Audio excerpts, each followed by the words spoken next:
Good afternoon and welcome to a special pre-Vic Bowl edition of Gridiron Victoria TV here on Channel 31, the show that brings you all the highlights of the best American football being played on these shores. Now, to bring us through the upcoming final series, we're joined by a couple of guys who'll be playing a huge role in this year's Div 2 Vic Bowl final. Royals quarterback Blair Black and Melbourne Uni Royals head coach and GV president Dan Levin. Welcome to the program, guys. Thank you very much. Thank you.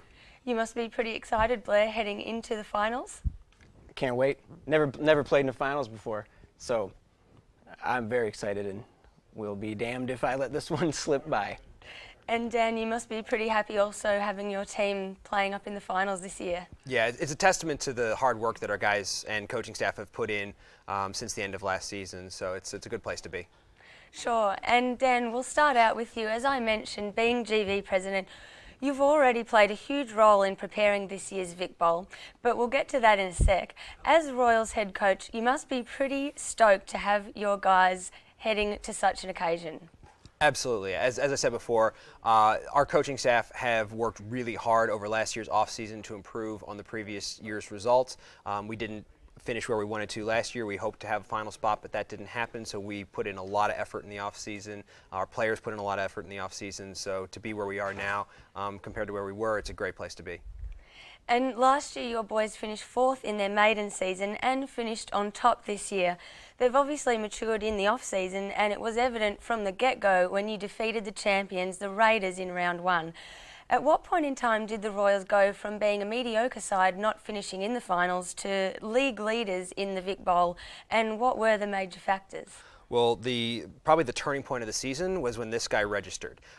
It's without a doubt the quarterback is the most important part of a team. You always hear it when a team loses their quarterback, there goes the season. Well, when we got Blair, we went from being an average team with a good enough quarterback, but Blair just took us to a completely different level. So, not to get his head too big, but that's that was a big part of our success this year.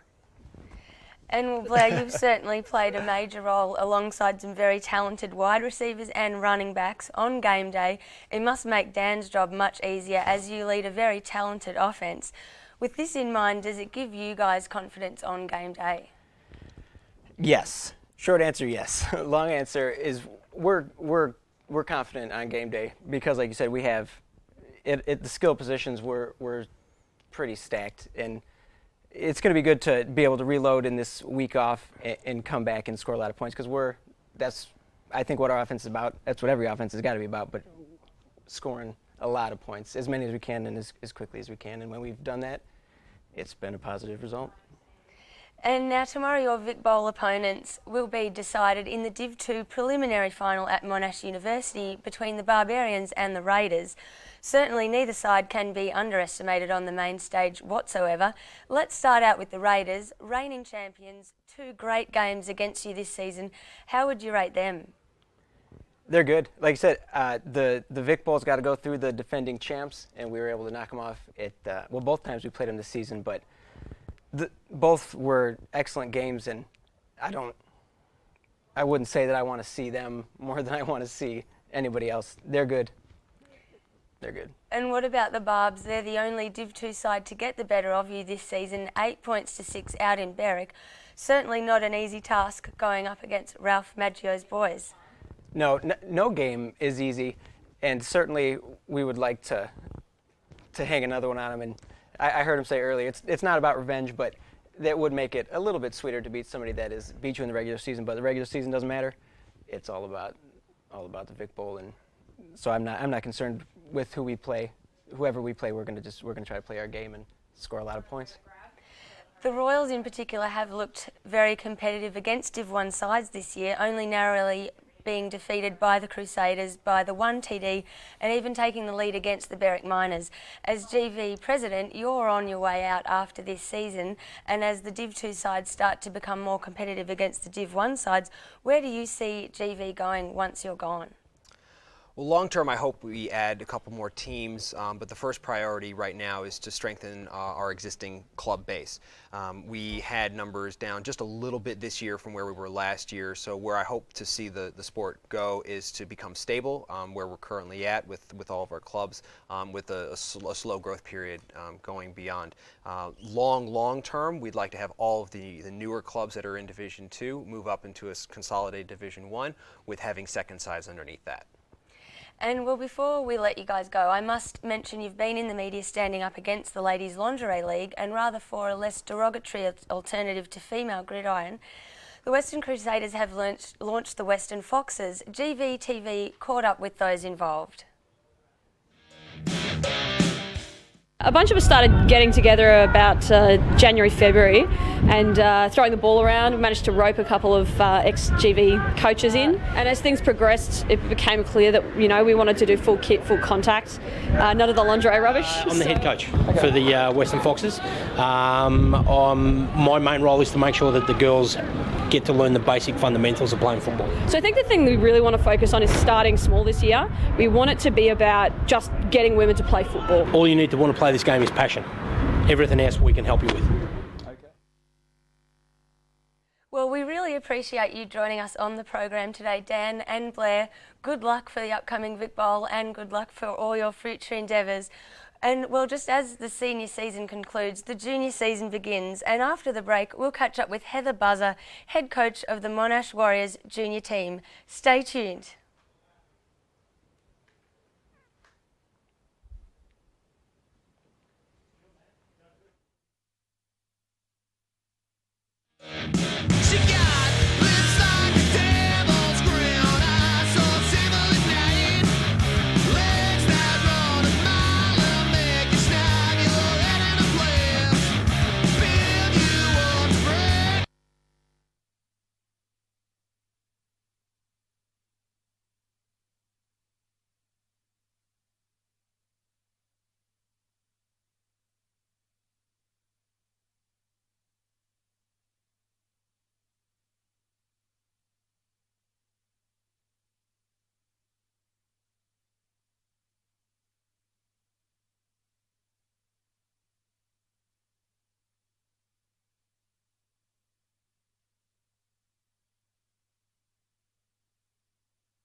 Too far away?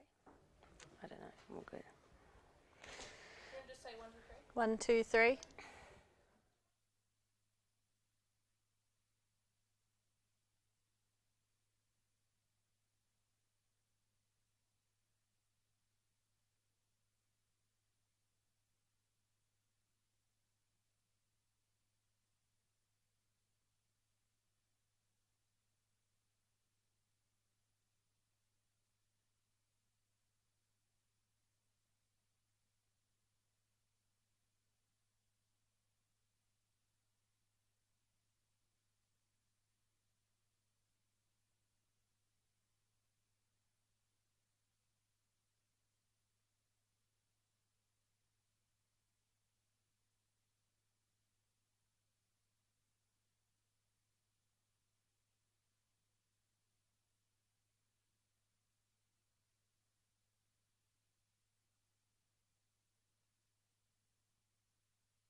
Hi, I'm John Johnston. My name's Rory Dew. I'm Bob Buchanan. I'm Ed. Chris Bainey. Oscar Fernando Cisneros. Matt Jeremy. Scott Hayden. Tim Walker. Daniel Barnett. I'm Blair Black. I'm Tinners. I'm Jake Wood. We're the Western Foxes women's gridiron team. And you're watching Gridiron Victoria. Gridiron Victoria. Gridiron Victoria. Gridiron Victoria Television. Booyah!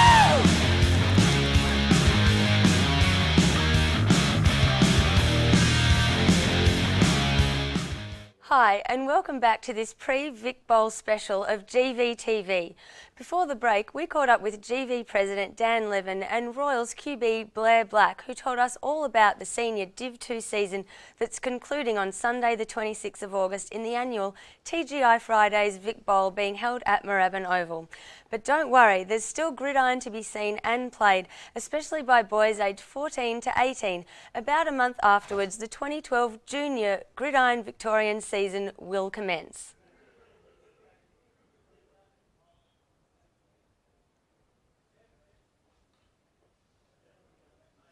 It will commence after the 2012 Senior Vic Bowl. The Bay City Buccaneers won the Junior Championship in 2011. The team with the most titles overall are the Croydon Rangers, who've won 5 junior titles. We've traditionally always had a pretty good junior side, and it's shown, I feel through our senior side. Because the kids get experience in playing the game. It's only 9-man football, but they get experience about how to tackle, how to run with the football. I think you get great opportunities as a junior. I myself have done state and played in the World Cup qualifier along with probably a dozen other kids around the league. You get a kid who's 15 years old, comes down and plays 4 years of juniors, and then comes up to seniors. He has a lot more impact on the game than someone who is just fresh and just starting off. If you want to get involved with the juniors, as always, head to gridironvictoria.com.au. And now, to tell us more on the juniors is Heather Buzzer, who's head coach of the Monash Warriors junior team. Hi, Heather. Hi. Welcome to the program. Thanks. Heather, the Warriors senior side are off to the Vic Bowl. You must be pretty happy about that and pretty excited about the junior season about to kick off. Yes, definitely. The Warriors senior boys have worked really hard this year to get where they have been, as well as the Barbarians. So as a club, we're really excited to have them in the Vic Bowl. And our juniors have been working hard, so we're hoping for a three-peat this year, I guess. And so exactly how does recruiting and scouting work for the Warriors, and how does it differentiate from other sides looking to field a junior team? I think as a junior league, we do a very good job of word of mouth and players coming to play with their friends, which is really good for the juniors, as well as through their schools or seeing gridiron on television. A lot of them are really interested to give it a go. And what is the exact structure of the junior season? What grounds do they use, and how hard are the boys pushed to perform to their maximum whilst learning new skills and a new game in general? Look, I think they do a very good job. Our junior season is very much similar to our senior season in the grounds we play on, and most of the senior clubs have a junior division team.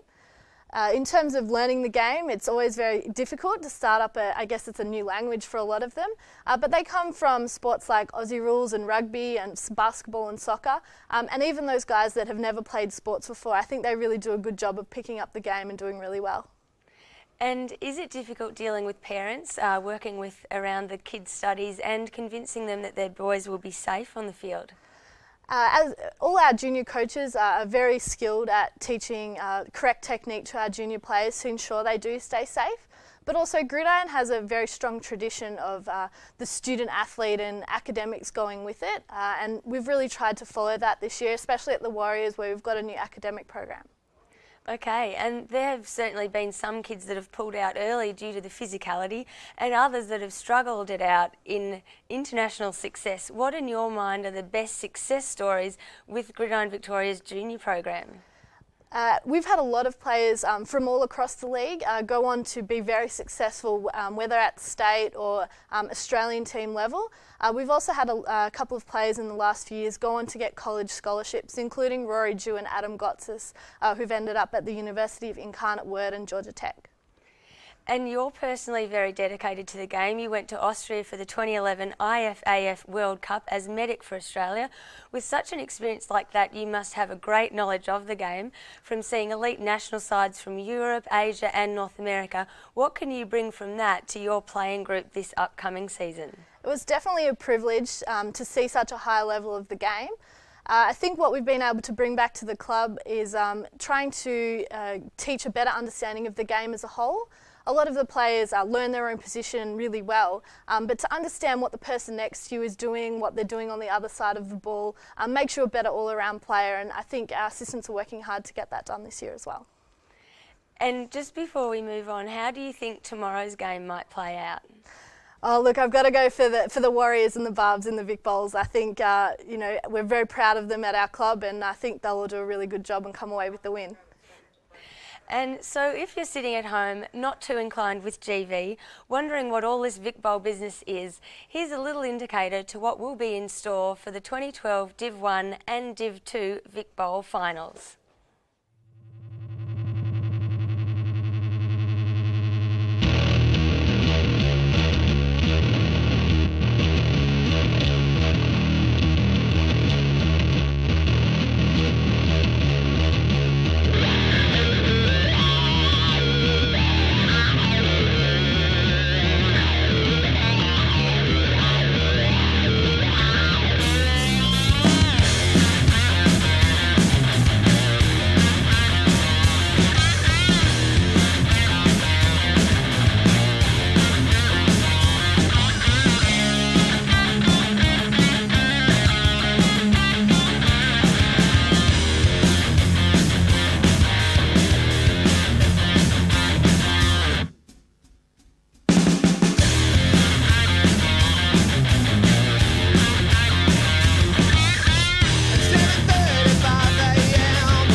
Hi, Daniel Barnett, number 37 from... That's okay. No. No. Don't worry about it. No, I've got a stone, man. I've got a stone, dude. I've got a stone. A stone. You won't even notice it. So you're one of the officials? No. Oh, Head coach. My name's Chris Bainan. You're watching... and that's my umbrella right there, right? There's a bloody stone right there, God damn it. There's a blooper.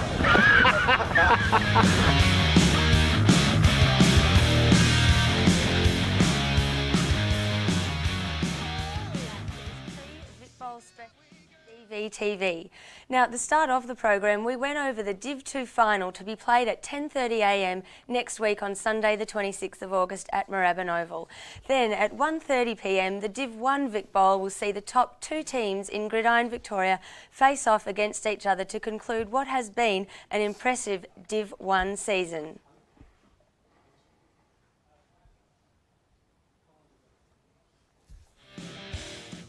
The 2012 season has had a few bumps along the way, some sides bumps bigger than others. The reigning runners-up, the Croydon Rangers, couldn't maintain their top form from 2011. The Miners still only victorious over Div 2 sides. The Crusaders having a slow start but came home strong. The Warriors looked bound for the Vic Bowl from round 1, and the Buccaneers, reigning champs, just the one loss, just too good.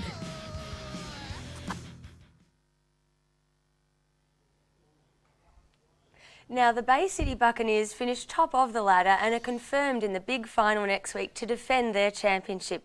We're now joined by their quarterback, John Johnston, and preliminary finalist Ben Stokes from the Warriors and Damon Griffin from the Western Crusaders. Welcome to the program, guys. Thank you. Great to be here, Ali. Good to see you again, John. Good to see you. And you must be pretty excited. You already got the spot in the final? Yes, we're very excited, and we're looking forward to our week off and our big game next weekend. And Ben, you guys are heading into a big one tomorrow. How do you think you're all feeling heading into that one? Yeah, we're very focused and very confident, and hopefully we're going to go in there and give it our best and hopefully come away with the win. And Damien, the guys are in pretty good form. How do you guys think you're about to head to the field tomorrow? We'll head to field full of confidence, looking for the win. Be a hard-fought contest, but should be good fun. Well, boys, hopefully there's not too much animosity on the desk here this afternoon, but there must be some mixed emotions. Let's start out with the man right next to me. John, how does it feel to sit next to some of your potential Vic Bowl competitors? Well, I think we can keep it pretty civil today. Feels pretty good. These two boys have a big game tomorrow, and I'll be out there watching them. And Ben, the Warriors are certainly no strangers to the Vic Bowls and haven't missed 2 consecutive finals since 1999. Tomorrow you go head-to-head with the Crew for a place against the Bucks. Does this record serve as a confidence boost or a burden?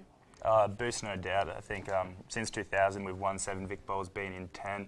So it's an honour to be part of a club with such rich history. And not making it last year just made us really hungry for this year. And a Vic Bowl hasn't headed west since 2007. Tomorrow the Crew face an almighty task. In round 2 the Warriors beat the Crew by 16, but in round 7 the Crew beat the Warriors by that same margin. Now Damien, with so much on the line out there at Clayton, will it be a blowout either way, or are we in for a hard-fought battle? I'd imagine it would be a hard-fought battle. I don't think either side wants to go home losers. It'll be hard-fought all day long. I think it'll be less than the score in it by the end of it, I should imagine. Okay, well, while we're reflecting on the season gone by, let's go over the Crusaders season. At the start of the year, the Crusaders mightn't have been picked to get to the stage where they are now. While we look over your pictures and of the season, take us through some of the major factors of your success over those 15 weeks. Major factors, I think it all starts with pre-season like any other club. You've got to put in the hours, put in the hard work, and know your playbook, know your job, know your responsibility, and believe in everyone around you. And I think we've got that pretty well this year. We believe in each other. It's a very tight unit this year, and I think we can carry that form tomorrow and hopefully even the week after. But let's get tomorrow done first. Sure thing. And Ben, the Warriors season started out with a huge surprise, and I suppose so did yours, John. Round 1, Warriors versus the Bucks. The reigning champs were defeated 28-6. Was that the kick-start that the Warriors needed that saw them play out an impressive season? Yeah, I mean, that win was huge for us. To come out and beat the Bucks, who are a great team in week 1, really got us going. Unfortunately, down the season, we lost some games that we feel we should have won. But we're really focused now. We've learnt from a lot of our games, and we hope to recapture that form from the start of the season. And John, although the aforementioned bad start, it certainly wasn't a bad season. You're in a better place than you were last season, statistically winning Division 1, but due to 2 forfeits, you've only played the 10 games. You'll certainly be fresh coming up against either the Crew or the Warriors. Is this necessarily a good thing? Well, that first game was a wake-up call for my team. But no, I actually think the time off, the bye in the finals is a disadvantage. We need to have good training sessions tomorrow and on Wednesday to get it done in the Vic Bowl. And last year you participated and won the 2011 TGI Fridays Vic Bowl final against the Croydon Rangers. What does it mean to you to be on that main stage again out at Moorabbin Oval? Oh, it's fantastic. Last year for me, you know, I used to play for the Rangers, so I got to play both with my friends and against my friends. And this year it's a milestone event for the founder of our club, Marty Jackson. He'll be playing his 100th game in the Vic Bowl. That is a big milestone. And Damien, you recently lost heavily to the Bucks and would want to bounce back if you were to make the Vic Bowl final. What would it mean to you? Oh, it'd mean everything, you know, mainly because being Vic Bowl champions is what we all strive for. But yeah, getting revenge on those losses, no better day than on the Vic Bowl. So let's hope it happens. And Ben, your record with the Bucks this season is 1-1, only narrowly losing in Corio. It'd certainly be a huge day out regardless, but what would it mean to you to be part of it all? It's everything, as Damien said. You play the game to win, and the main goal is the Vic Bowl, but we're just trying to take one game at a time. We have the Crusaders tomorrow, and that's what we're focused on right now. And, well, that's all we have time for here today. Thanks and good luck to John, Ben and Damien. Thank you. You've been watching Gridiron Victoria, the special pre-season Vic Bowl. We hope you'll see us next time. For then, it's Ali Dean at GV TV.